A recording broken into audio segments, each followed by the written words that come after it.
Welcome everyone to this edition of Talented Universe on the NDB Media Network. I'd like to first welcome our co-host, Roger. How are you doing today? I'm doing well, Michael and Liz and Brent. I hope you are all doing well. Yes, we are. Very good, Roger. Yeah.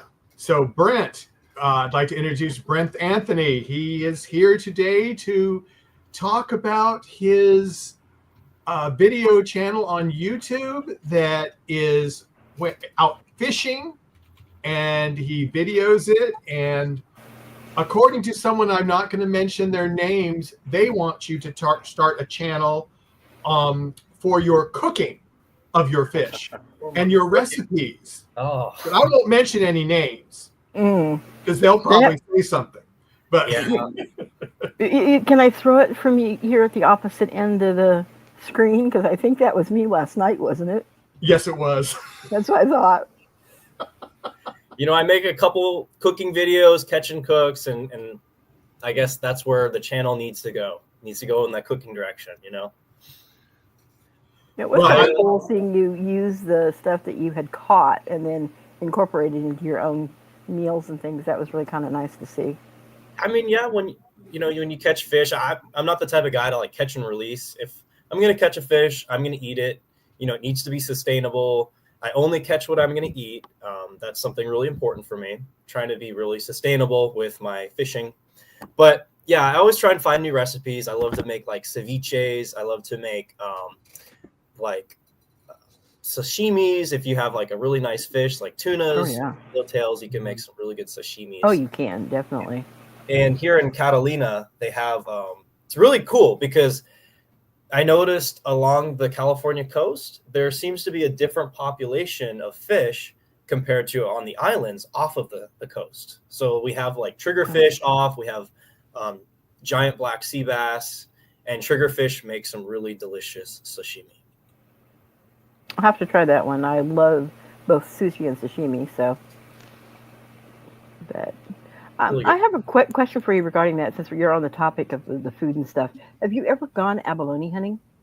Abalone? No. I'm not really sure about the laws about that. I don't think we have too many here in Southern California. I know they have like more of them north. We do, up north, up here, yeah. Yeah, I've never been for those. I've just done like lobster, crabs. I've gone for scallops too, but the scallops I've caught are like little baby ones.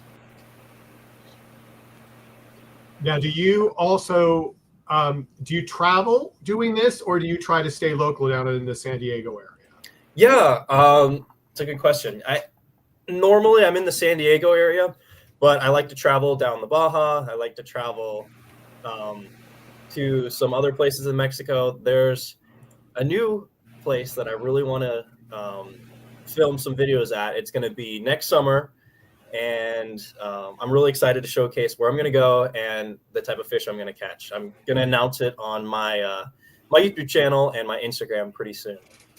Okay, we'll look forward to that. Yes. Yeah. Go ahead, Liz. Oh, no, I was just going to ask him one thing with some of his diving and stuff, especially because you free dive. How is the deepest that you've gone? The deepest I've gone, probably 55, 60 feet. 55, 60 feet? Okay. It's not crazy. Like people that don't do this type of thing, they would say that's pretty deep. But like people in the sport, I know people that can go 150 feet. Oh yeah. And they have to like literally, there's a muscle in your throat. They literally have to like, keep it closed so the air doesn't escape when you're that far deep. It's really extreme, honestly. The free diving it can be really dangerous, and you have to have a lot of training and a lot of precautions when you're doing it. Do you let me say, just general, what got you into this? It's a good Is question. there anything in particular, or? Yeah, actually, regular fishing got me into it. Really? I'd go to like the harbor with my buddies, and it'd be a really kind of rare opportunity to catch something. It didn't happen a lot. You just kind of sit there hoping something would bite, and then kind of with my buddy, and we see like a lobster floating on the surface. And we're like we didn't know anything about lobsters in California. We thought lobsters were only in the East Coast, with the big claws and everything. So we like researched it, and we saw like, hey, there's a lot of lobster diving here. Let's try that. So we bought our license. We go. Obviously, the first couple days were terrible. We don't know how to do it. We don't know what we're doing. We're like looking in sand where lobsters don't hang out. And then eventually, one of my other friends who's into lobster fishing, he showed us a spot. We got into some lobsters. We caught some legal ones. And ever since then, we've been like obsessed with going out, catching lobsters, going out into caves, looking for them. It's really fun. And once you start to do it, it's kind of addictive. Yeah. I did notice dinners, I did notice your cave video. I've seen at least one, and I just went, I couldn't do that. I'm sorry. I could not be under the water and go into caves. Was it the video where my buddy pulled my leg out? Uh-huh. Yeah. Yeah. There was the shark was in that cave. And yes, you did say the shark, and I just went, oh, another reason for me not to do that. And my buddy at the time, he was like, why are you going in that cave? Like, there's a shark in there. I'm like, it'll be fine. Don't worry. Just pull me out. It's fine. I think it's really cool. In one of the videos you had talked about, it was one of the night dives for the lobsters, that all of a sudden you realized that there was a whole bunch of dolphins around you. Yeah. And I thought that was really cool. Yeah. Most of my family absolutely loves dolphins. So. Yeah. When I was fishing for tuna in Mexico, we saw probably like 500 dolphins just swimming. 500 dolphins. Wow. Yeah. It was an incredible experience. And where was that again? In Cabo, in Mexico. In Cabo. Yeah. That's incredible. I think the thing I'm kind of afraid of in the water would be sea lions, because there's like two different species of sea lions, but the bigger species, they can be like, I don't know, 400 or 500 pounds, and they're aggressive. If you're in their territory and there's young nearby, they'll swim up to you. They'll grab your fin. I've seen it happen. But I'm just worried they're going to take a bite out of your arm and just kind of drag you down. And that's what scares me. What is your ultimate goal for your video channel? Do you have an ultimate goal, or is it just because you enjoy it? It's because I enjoy it. It is because I enjoy it, but that doesn't mean I can't have goals for the videos I make. I want to try and get better quality videos. A lot of time goes into the ideas of what I want to do.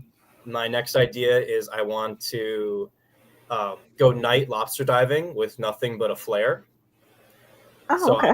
I'd like to try and swim out and light it once I'm out there and try and catch like any lobsters that I can find with a flare, try and make it as difficult and interesting as possible. I noticed that you like to chase the fish more, and because it's a little more difficult, I'm assuming, when they're sensing you're coming after you, and you never really technically chase a fish unless you're in it for the game. And it seems like you're more in it for fun too, along with just getting the fish as well.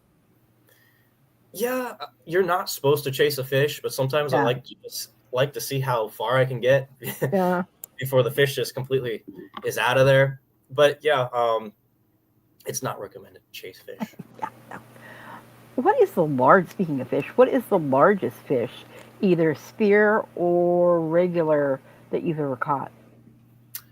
That's a good question. On a spear, the largest fish I caught was a 16-pound Jack Crevalle.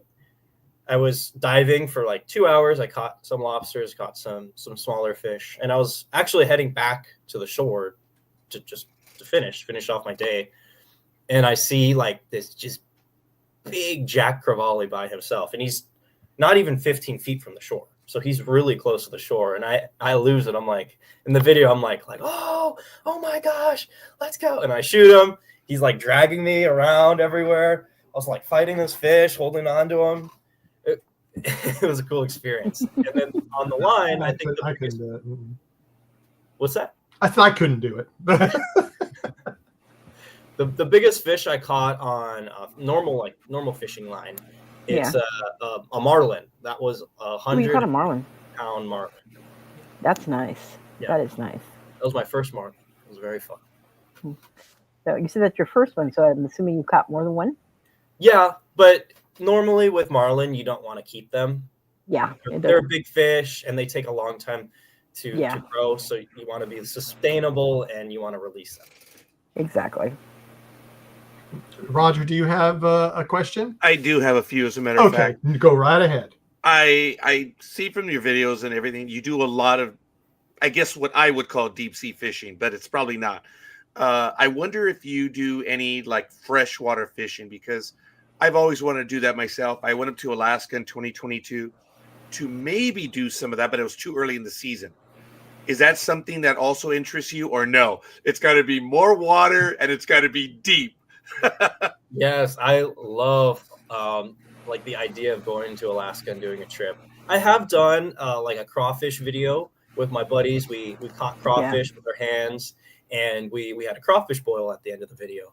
But something like Alaska, bucket list, dream goals for sure. So it would be out in the Bering Sea, maybe, or the freshwater, or both. When you put it like Bering Sea, sounds scary. I don't think I would dive in the ocean. Okay. I'd probably stick to like maybe trout, lake fishing, maybe salmon. I'd really like to catch a salmon. Never had one before. So yeah, I'd love to do like kind of this freshwater, sit by the lake, do a camping video type of thing. I learned that'd actually be really cool. On my trip in 2022 when I went up in April. I thought I was scouting out when touristy season would begin. I found out that in April you could already do the trout fishing, and had I known, I would have tried it. It's a bucket list item for me as well. And next time, it's almost all year, obviously, unless the river's frozen. But it is something that I want to do as well. But going back to maybe some of the stuff down south, lobster, you go after. Is it too deep to go after maybe shrimp, the bottom feeder, or that's just not on your palate? I don't even know where shrimp would be. I know they're regional, and I know they're like obviously a sea creature, but I'm not sure if they're on top water, if they're, like you said, on the bottom, and I wouldn't know like what depth to find them. So for me, I think it would be like kind of impossible. Understood. And before I turn it over to my wonderful co-host, in underwater, it's an entirely brand new ecosystem, environment, terrain. What is the most, I guess, unique terrain that you've come across so far? I imagine the caves and stuff like that, but just that we would have no clue in understanding. Where is it that you find it the most, I guess, exotic, for lack of a better word? Underwater, right? Yeah. Yes. That's, or at least so far in your right. So far, I think probably the first time I went to Coronado Island here in California. Yes. Off the shores here, it can be clear. It can be like maybe you get 15, maybe sometimes, very rarely, you get 20 feet of visibility in the water. But the first time I went to Coronado, I think I was just spoiled because it's nothing like I've ever seen off the coast of California. It was beautiful. It was 70 feet of visibility. The rocks were like beautiful, like light blue. There was a lot of like plant life, and it just seemed like a really healthy ecosystem. So that was really cool and made me feel good that we had such a good ecosystem off the coast of California. I think that would be it. That's cool to know. I appreciate that, Brent. Michael? Yeah, I'm going to get off topic a little bit just to get more about you. besides, if you're not fishing, if you're not diving, if you're not taking videos, what do you like to do in your spare time? If you have any. Yeah, I love to go to the gym. I like to hang out with my buddies. I like to go camping. I do a lot of jogging with Enzo, my dog. He likes to go to the beach and he likes to do his runs. I like pretty much anything like outdoors related. I'll do it. Not Everything. many things indoors then. It's mainly outdoor activities. Pretty much. I get bored indoors. Oh, do you? Yeah, I don't like to sit around. I get So that's why you have Enzo inside, is that what you're saying? Mm-hmm. To keep you occupied during. Yes. He needs to come up and I need to play with him. I see. Well, that makes total sense. Go ahead, Liz. I have the weirdest off question since you said your puppy's name is Enzo. What was the inspiration for his name? I don't know. I think. Well, we're Italian, and I kind of like that name, Enzo. It seems like a powerful, good name. So I decided on Enzo. My other dog, we have a Pomeranian as well. His name's Ryan, and don't ask me why I named him that. It's just I guess I like human names for dogs. Yeah, it works. Yeah. It works. Mm-hmm.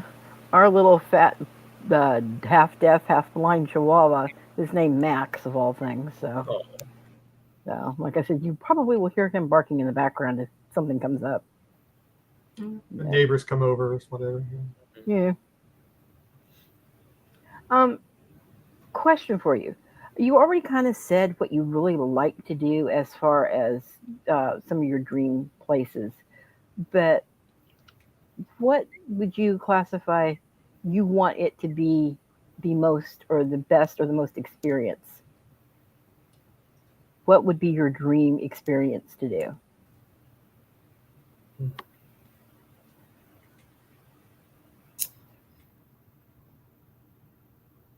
I just have so many ideas. I think probably number one would be Australia. I'd love to go to Australia.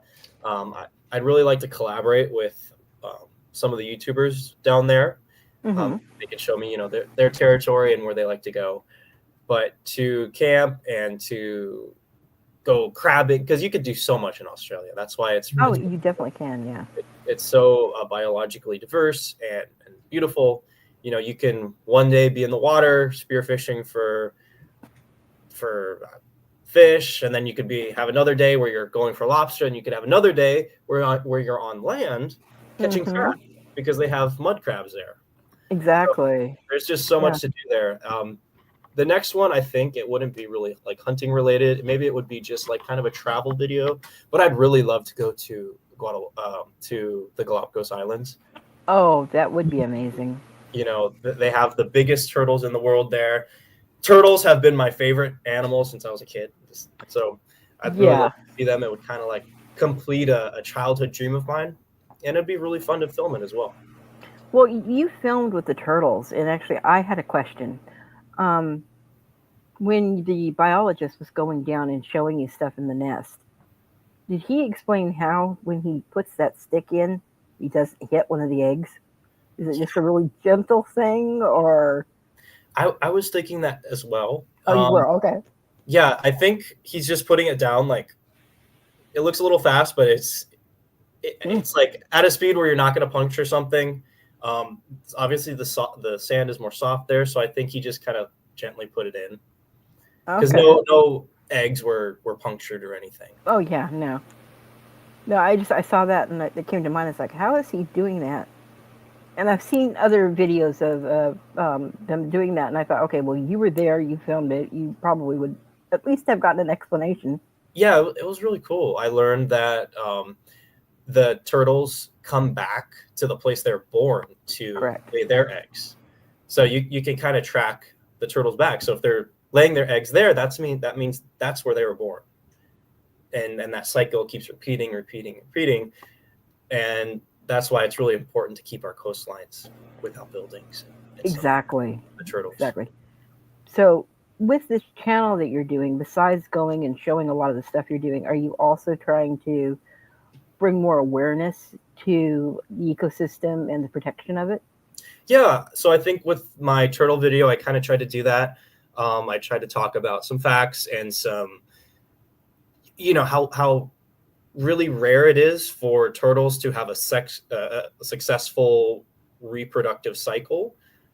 What I mean by that is like laying the eggs and the turtle like getting out into the water, not being eaten, and having to grow up into a bigger turtle and keeping that cycle going. I'd like to do more videos like that. I think I'd like to maybe do a video on abalone. In some parts of the world, they are kind of rare. Maybe the salmon population, something like that. Yeah, that'd be really nice to see you do that and bring more awareness to a lot of different issues that are going on right now. Yeah, I'm studying biology, and if I wasn't doing that, I'd probably be a marine biologist because I really love the ocean, and to me, it's really interesting learning about like all the sea life and so, like they have a completely different world from us, So oh, they do. And you said you're studying biology, just regular biology, but have you thought about mainstreaming it into marine biology? I have, but right now I'm sticking with biology because that's my career path into. Okay. No, put that on the back burner. You can always get a second career. Yes. Michael, do you need to say anything? Or yeah. I was going to ask, are you going to school right now? To get things going a little bit more in that area, or is that a future plan? Well, I am going to school, and I'm studying. I'm taking a kind of like a computer video editing / producing class, so I can better edit my videos as well as a producer, like story write, like maybe my next ideas, what I want to do, where I want to go, maybe who I want to collaborate with, stuff like that. But right now I'm studying biology to become a psychiatrist. For fish, right? I'm sorry? For fish, right? Oh, no. Michael. Sorry. I had to be right. I thought that was a real question. No, that was not a real question. Michael, I can't boot you from here. I know. No, you can't. Yes, I'm a fish psychiatrist. I talk to the fish and I diagnose them. Okay. Yes. Good man. I think you can do very well in that career. Yeah, I hear it's very lucrative. In the next 10 years, they're really going to look for some people in that field. Well, especially the people that have the huge tanks in their house that the fish have issues. Mm-hmm. And I think that would be you could do that, and they would let you travel there. Oh yeah, Roger. Yeah, you just going with the flow. I'm just seeing Finding Nemo, and them trying to all escape. Yeah, the fish in captivity, they need some therapy. They need to talk to someone. Mm-hmm. That's why I'm here. Mm-hmm. There you go. Well, to play along and to be a bit facetious, so when you're talking to them, are you going to have shrimp ceviche or fish ceviche while you're having the conversation with them? I'm just curious. I don't think my fish clients would like that too much. I don't think so, but I had to ask. I had to carry on. So do you have a preference? Do you because in the Latin world, I think we're 50-50, whether it's shrimp ceviche or fish ceviche. And I have had some incredible fish. I'm not super fond of it, but when it's prepared well, that is great stuff. Mm-hmm. I prefer shrimp ceviche, but yeah, I think fish ceviche I prefer. Specifically, like maybe I'm biased because I always use this fish for ceviche, but I really like triggerfish ceviche. Okay. They have like it's not like a flaky fish, so it doesn't like break apart. It's a really tough fish, so you cut into little pieces, put some lemon on it, and it's really good. Yeah. Beautiful fish. Yeah, sounds good. Yeah. Appreciate that. Cooking channel. Mm-hmm. I know, cooking channel. Okay, so now to get serious now, I would like to thank people that did goodness likes. David Miney, Roger Noriega, and Elizabeth Cooper. Thank you very much. I do appreciate that. We all appreciate that on NDB Media. What besides that, are you doing much acting now, or are you concentrating on school and your video and learning Yeah, how to do all that? I'm still auditioning. I'm still, doing the actor's load. I'm just, waiting for a part and to be in my next project. Well, that's good. That's good. Yeah. But at least you can go and burn off some energy and show us some beautiful video of all the stuff that you're doing. So I really like acting and to take on a new character and get into that world of that character's life. But I really love like survival type. Like, have you ever seen Naked and Afraid oh yeah. or 30 Days? Okay. That I got one for you then. Would you be on Naked and Afraid? I'd love to be on Naked and Afraid. I love it. Put it in your application. There was a part I was going out for a show of that type, and I was so close to getting it. I was so close. Oh. And that is my dream, to be in that type of show. I have made survival videos on my YouTube channel. I have a video where I catch my own food. I don't bring anything. I don't even take a tent out. So to do something like that for like a big production, that has like a lot of money behind it, to go to a new location and test myself, test my skills, I would love that. That would be so fun. Seems like you would either be suited for Naked and Afraid or possibly Survivor, at least how Survivor was 20 years ago. Yeah, I prefer if I had clothes. I would prefer that. Well, but they fuzzy out the dimensional parts. Yeah, still. What? The crew, Stop looking at me. The crew's there, and 30 days would be cool. Like going to, I don't know, like Alaska, somewhere really difficult like that. I think that would definitely test my mental and physical capabilities for survival. I think it'd be really fun to see you do it too. So I think I'm gonna do more videos like that for my YouTube videos. That'd be a lot of fun. So. Well, if I may, I have to ask. I'm not familiar with it, but on your IMDb, and it's nothing personal, but I have to know. Can you tell us about I Made the Bald Man Cry? Being that I'm a bald man. What was that short that you did back in 2018? I Made the Bald Man Cry. So that's kind of a movie between me and my dad. He works a lot, and I'm trying to kind of get his attention away from work. But it was a lot of fun to make. I think I was really young. I don't remember it too much. My a really fun one that I did with my buddies Norton and Grayson was a film called Water Dog. It's kind of like a scary horror movie about kind of like a zombie movie. Oh, okay.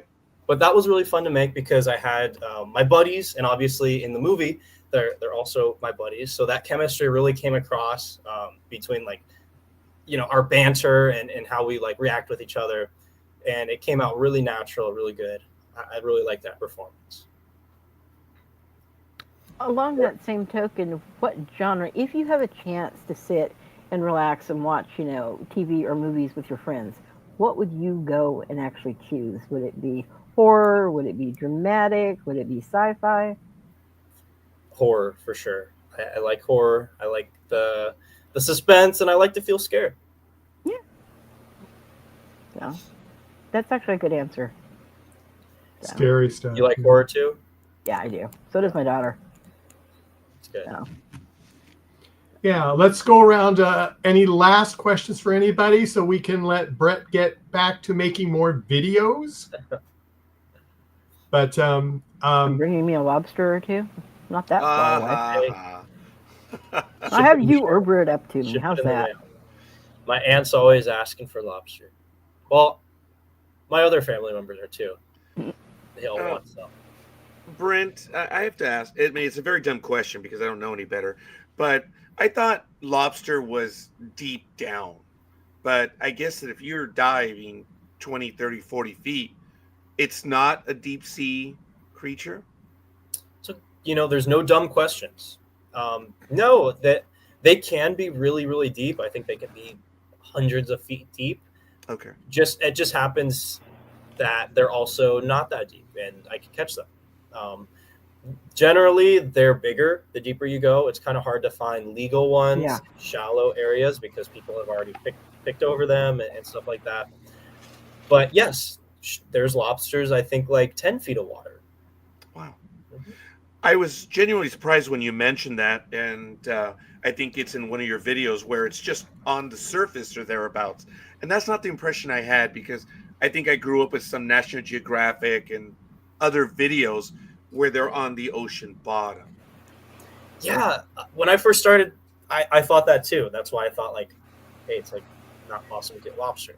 Yeah. But there was one time I was coming back into shore, and I was in like 2 feet of water, but below me there's rocks and like a reef, and I literally stumbled onto a lobster like in 2 feet of water, and I was really like, what are you doing over here? You're gonna be washed into shore.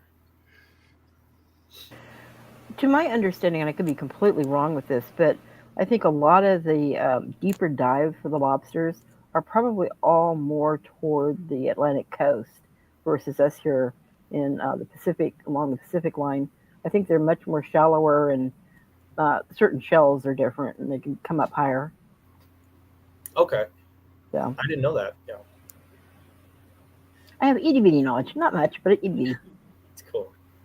I took some oceanography classes to try and, to fill that gap that I have of the love and the knowledge of the sea creatures. So, oh yeah, interesting. I do have one question for you. Do you think that because you already free dive, you think you'll transition to scuba? I'd like to do that. I'd like to take a little scuba diving course to get certified. Obviously, that's really expensive, so yeah, might have to save up a little bit for it. But yeah, that'd be a lot of fun. I'd like to do some scuba. I can film more content that way, so I could have like more, because obviously a factor is time, and you don't have a lot of time when you're diving and you're holding your breath. You only, for me, like a minute and a half. That's still pretty good lung capacity, but yeah. Shoot, I know some people that they can hold their breath like 4 minutes, 4 or 5 minutes. Yeah. 4? Wow. But they have to practice for a long time to do that, don't they? Yeah. Like I was telling you, the guy that can dive 150 feet, some people just have like an innate ability. They have really good genetics. They have, I don't know, some really good oxygen conserving muscles, and they can dive for a long time, and they're relaxed in the water. They're cool in the water. The more relaxed, the longer you can stay in the water. It's like a lot of the pearl divers. They can hold their breath for like anything. The pearl divers. Yeah. Dang. How long can they hold their breath? I have heard some of them, depending on the different countries, can be 4.5, 5 minutes. Yeah. I think in Indonesia they could actually hold their breath longer because they have a bigger what do they have? They have a bigger organ that can hold more blood. So they can hold their breath for longer periods of time than the average person. I wonder if that's genetics that has come over the years and so many years of doing it. Yeah, genetics. I think it is. I really would really like someone to study that, because it's really interesting to me. Like, these people are an ocean people, and that's where their resources have come from, is diving for a long time, for generations and generations. So maybe that has developed. Yeah. It's like conch shell diving too. I mean, so. Yeah. We actually have some comments. I want to get to those. Oh. We have Freedom Wander, howdy, watching in Myrtle Beach, South Carolina. What are you And doing? And then this one's rather an interesting one. Polar Nights. This is a huge shock for me to finally listen to 4 normal Americans. I need to stop watching Fox News. Well, maybe 3. I'm here. It's 3. Yeah, there you go. And they're from Norway. And then they also say, I can hold my breath for 3 minutes when my wife drops one nasty whatever. That's terrible. I shouldn't have put that. You should have put that one. No. How are you all doing? We're doing nice, and I wish I had Good. posted that silly comment. I didn't read the last part. Michael, if I may, I want to go to one quick. I want to go to your Instagram page, and I'm sorry, Brent, but I'd like to know what it was like. I've not done this yet in my life, but you did some white water rafting. Oh man. I guess was it in Boise, Idaho, where this happened? Yes, it was in Idaho. Tell us about that. I mean, I think the picture says it all. If you zoom into my face, I'm having the time of my life. I've never done whitewater rafting before this, so I was a little nervous. Yeah. But once I got in the water, I knew it was just like a roller coaster ride. It was super fun. The guide, he was there. He's navigating the boat as we're going down the river. You hit almost get knocked out of the boat. At some points you have to hold on to that rope there on the side. And then you have to try and balance yourself, and then you have to steer because he's telling you to turn left, and then you have to hold on. You have to steer again. It's a lot of fun, and it's very very athletic. Because I don't know any better, and I hope I didn't interrupt you, but are you actually secured to the raft, or no? You're just seated on that little. Oh wow! Yeah, you're just seated and hanging. Go for it. Oh yeah. You don't want to be secured. If it flips, you have lots of fun if it flips. Yeah, if it flips, there's a possibility of not coming out of the water. But the way these work is there's a couple groups. So I'm not the only raft out there. There's probably 8 rafts in the guides. They all work together to ensure. Some people did flip. There was a raft that flipped, and then all the guides immediately they stopped, gathered everyone, helped everyone, got them back in the boats. Wow. So on this trip, what is it, like an hour, 2 hours a day? What on that trip, do you recall what it was? I don't know. I think it was something like 5 or 6 hours because we stopped halfway down the river and had some lunch. Oh, nah, really? That is so cool. The water's a little cold. I bet. You don't really want to go swim in there. But actually, in Idaho, I had some of the best trout fishing. Okay. I caught a lot of trout in the river just from some lures, and I was really surprised because in Boise, obviously there's a big city, but there's a river that goes right through it. So you think a river going through a big city, it's not going to work well. But it was really beautiful. The very clean water, beautiful fish, and plentiful of the fish, which I was surprised. That is cool. So when you were rafting and then you had the break, I imagine there was a place to land the boat, like a beach or something along the riverside? Yeah, there was a beach. That's cool. Halfway down. And then to know it's in the middle of the city. I'm in LA, so I'm laughing when you're telling me about that, the river that goes through. Yeah, it's a big concrete basin. I was born in LA, so I'm like, oh, a river? The LA River? The Boise River? It's going to be the same. They're going to be dirty. Oh, no, it's very different. Yeah. Mm-hmm. That is cool. Then no matter what, that's an awesome image, and I appreciate you sharing that. I'm not going to give you a hard time on your Instagram page. You've got some great stuff on there, and that one did stand out. That's why thank you for allowing me to go to that one. And the Instagram page is down at the bottom, right? Yeah, I've added it, yeah. So, folks, you can check it out right there. Really great stuff. He has some videos on the Instagram page as well. Check them out. This is really, really cool stuff. Brent, I got to tell you, I'm envious, man. You've done stuff that I haven't done and probably will not do. So I admire that you do that, and that's absolutely awesome. And it's nice to hear what you mentioned earlier about the sustainability. there are very few fishermen that I know and women. They don't understand what sustainability is, and I appreciate that. That's really cool. I hope you do your goals to go to Alaska and get that trout, man. Oh, heck yeah. I want to go back up there. I was going up just right after, well, I went up in April to get a lay of the land because I'm going to go back up there. The plan is in 2026. I want to start from Vancouver.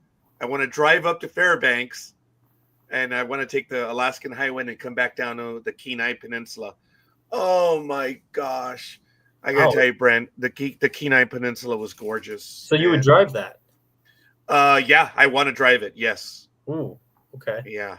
And it's one of those bucket list items because Mm-hmm. I already flew into Anchorage in 2022.